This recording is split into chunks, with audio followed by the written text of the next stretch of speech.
কথিত আছে, ধর্ম যার যার, বড়মা সবার। বড়মা না ডাকলে নাকি যাওয়া যায় না। তারিখটা আজ 22শে মে, আমার জন্মদিন। তাই ভাবলাম আজকে বড়মার কাছে দর্শন করে ফার্স্ট ভিডিও আপলোড করি। আমরা যেভাবে গিয়েছিলাম, বজবজ লোকাল, যেটা শিয়ালদা থেকে ছাড়ে, বজবজ স্টেশন থেকে উঠেছিলাম ডাইরেক্ট ট্রেন নৈহাটি লোকাল ধরে একদম নৈহাটি জংশনে আমরা নেমেছিলাম। আমাদের সময় লেগেছিল 2.5 থেকে 3 ঘন্টা। ব্রিজ পেরিয়ে আমরা 5 নম্বর প্ল্যাটফর্মে নেমেছিলাম।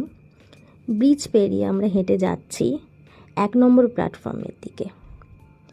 1 নম্বর প্ল্যাটফর্মে নেমে 2 থেকে 3 থেকে 4 মিনিট যেতে সময় লাগবে বড়মার মন্দির।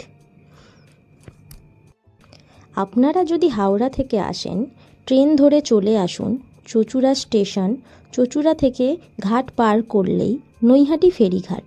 ঘাট থেকে মন্দির পায়ে হেঁটে 3 মিনিট। তারপর যদি আপনারা শিয়ালদা থেকে আসতে চান, তাহলে শিয়ালদা থেকে যে ট্রেনগুলি নৈহাটি জংশনে আসে সেগুলি হচ্ছে Ranaghat local, Gede local, Naihati local, Krishnanagar local, Shantipur local, Kalyani সীমান্ত। এখন আমরা স্টেশন থেকে আমরা রাস্তা ধরে হেঁটে যাচ্ছি মন্দিরের দিকে। 3 থেকে 4 মিনিট আমাদের হাঁটতে লাগছে। হাঁটতে হাঁটতে আমরা ক্রমশ এগিয়ে যাচ্ছি মন্দিরের দিকে। আমরা মন্দিরের সামনে চলে এসেছি। এটা মন্দিরের বাইরের রাস্তা। মন্দিরের বাইরের রাস্তাতে অনেক দোকান পাবেন, যেখানে অনেক ডালা বিক্রি হচ্ছে। এটা মন্দিরের পুজো দিয়ে বের হওয়ার পথ। এটা মন্দিরের সমস্ত সময়সূচি পুজোর লেখা আছে, আপনারা একটু পজ করে দেখে নিন। টাইম পুজোর দেওয়া আছে, সন্ধ্যা আরতির সময় দেওয়া আছে। পুজোর ডালা বিক্রি হয় 51 টাকা থেকে 101 টাকা, আরও অনেক রকম আছে। পুজোর যেখান থেকে আপনারা ডালা কিনবেন সেখানে জুতো রাখার ব্যবস্থাও আছে। ভোগ দেয়া হয় এখানে শনিবার ও মঙ্গলবার। পুজোর পরে খিচুড়ি, পোলাও, এই সব ধরনের ভোগ এখানে রান্না হয়। এখানে সমস্ত নিয়মাবলী আছে, একটু পজ করে আপনারা দেখে নেবেন মন্দিরের সমস্ত নিয়মাবলী। এখানে দেখুন, নৈহাটি বড় কালী পূজা সমিতি এটা পরিচালনার দায়িত্বে রয়েছেন এই মন্দিরটির। শেষমেশ মন্দিরে প্রবেশ করলাম, বড়মার দর্শন হলো। এত ফাঁকায় ফাঁকায় দর্শন করব সত্যি আমরা ভেবে যাইনি। 4টে থেকে যে পুজোর সময়টা ছিল সেই সময় আমরা পুজোটা দিয়েছি। ওয়েদারটা একটু ভালোই ছিল, আর ভিড় একদমই ছিল না, দেখতেই পাচ্ছেন। কোনো লাইন হয়নি, কিছু হয়নি। খুব কাছ থেকে বড়মার দর্শন করতে পেরেছি। জন্মদিনের দিন এত কাছ থেকে এত সুন্দরভাবে সুস্থভাবে পুজো দিয়ে বড়মাকে দর্শন করতে পারবো সত্যি ভাবিনি। খুব ভালো লাগছিল মনটা। শোনা গেছে ঈশ্বর ভবেশ চক্রবর্তী নৈহাটি বড়মার প্রতিষ্ঠাতা। চক্রবর্তী বাড়িতে ওনার বংশধররা এখনও আছেন। ঈশ্বর ভবেশ চক্রবর্তী সমাজের হয়ে কাজ করতে ভালোবাসতেন। নৈহাটির মানুষদের জন্যে অনেক কিছু করে গেছেন। উনি প্রকৃত সমাজসেবী ছিলেন।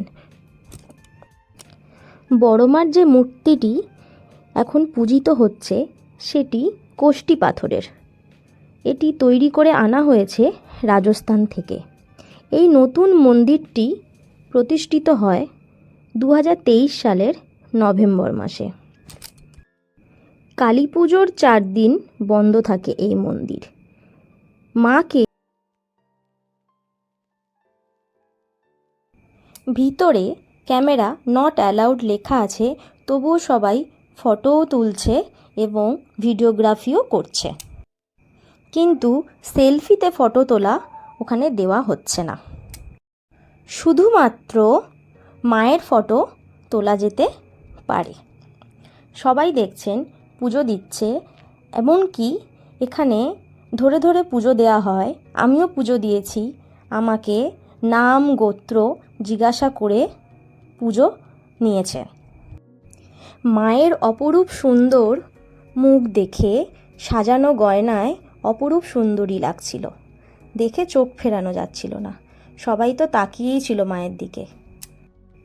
সব থেকে বেশি ভিড় হয় এখানে শনিবার, মঙ্গলবার, বৃহস্পতিবার।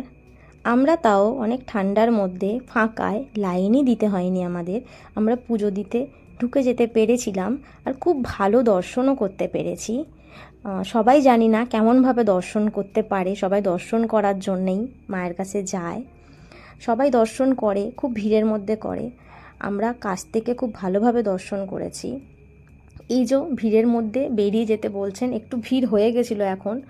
এবার আমরা পুজো দিয়ে বাইরের দিকে যে রাস্তাটা দেখালাম, বাইরে মন্দির থেকে বেরোনোর যে পথটা, ওই পথটা দিয়ে আমরা এবারে বেরিয়ে যাচ্ছি। ভিড় এড়াতে অন্য দিনও যেরকম শনি মঙ্গলবার বাদ দিয়েও পুজো দিতে আসতে পারেন, আর যাদের ইচ্ছা হবে শনি মঙ্গলবার পুজো দিতে তারা তো অবশ্যই আসবেন। আমরা এই পথটা দিয়ে বেরিয়ে যাচ্ছি, এটা বেরোনোর পথ। ওখানে কিন্তু কোনো ধূপকাঠি বা মোমবাতি জ্বালানোর কোনো জায়গা নেই, কিন্তু ডালাতে ধূপ, মোমবাতি, আলতা, সিঁদুর সব কিছুই দেওয়া হবে, কিন্তু জ্বালানোর কোনো জায়গা নেই। মন্দিরের বাইরের পথ এটা। বিকালের টাইম ছিল, অনেক দোকান খুলছিল, অনেক দোকান খোলাও ছিল, বেশিরভাগ খোলা ছিল যেহেতু মন্দির এরিয়া। অনেক ফটোর দোকান আছে, অনেক জামা কাপড়ের দোকান আছে, সুন্দর সুন্দর অনেক কিছুর দোকান পাওয়া যাবে ওখানে। আর এই যে শপিং মল আছে, আমি তো অনেক কিছু শপিংও করেছি পুজো দিয়ে বেরিয়ে। অনেক ফটোর সুন্দর সুন্দর বড় মার ফটোর দোকান আছে, শুধু আমি ট্রেনে করে আসবো, নিয়ে আসলে যদি ভেঙে যায় কিছু, ওই জন্য আমি কিনে আনতে পারিনি। পরের বারে যখন যাব আমি অবশ্যই কিনে আনবো। এরকম ধারে ধারে অনেক জামা কাপড়ের দোকান, অনেক শাড়ির দোকান, খুব ভালো ভালো দোকান আছে, পুরো লম্বা। এই যে শাড়ির দোকানটা আছে, এই শাড়ির দোকানটা থেকে আমি শাড়ি কিনে এনেছি। মায়া স্টোর্স, খুব ভালো ভালো শাড়ি এখানে সেল দিচ্ছিল। অবশ্যই তোমরা এই দোকানটায় যাবে, সব দোকানেই যাবে, এই দোকানটাতেও যাবে। এই দোকানটার আমি ভিডিও করেছি, 250 টাকা করে, 200 টাকা করে খুব ভালো ভালো শাড়ি ছিল, আমি কিনে এনেছি, খুবই ভালো কোয়ালিটির। তোমরাও যাবে, এটা সেল চলছিল, জানি না পরে সেলটা থাকবে কি না। মন্দির থেকে বেরিয়েই ডান দিকে পড়ে, স্টেশন যাওয়ার রাস্তাতে। আর রাস্তার ধারে এরকম অনেক সুন্দর সুন্দর দোকান আছে, ঘুরে ঘুরে দেখতে দেখতেই সময় কেটে যাবে। হেঁটে হেঁটে অনায়াসে মন্দির থেকে হেঁটে হেঁটে আমরা স্টেশনের দিকে চলে যেতে পারবো, মনেই হবে না। মোটামুটি সন্ধে নেমে আসছে, আমরা স্টেশনের দিকেই যাচ্ছি। বড় মা সম্বন্ধে আমি যতটাই জানতে পেরেছি তা সবটাই সামনে তুলে ধরলাম ভিডিওর দ্বারা। ভালো লাগলে অবশ্যই একটা লাইক, কমেন্ট, সাবস্ক্রাইব করে দেবেন।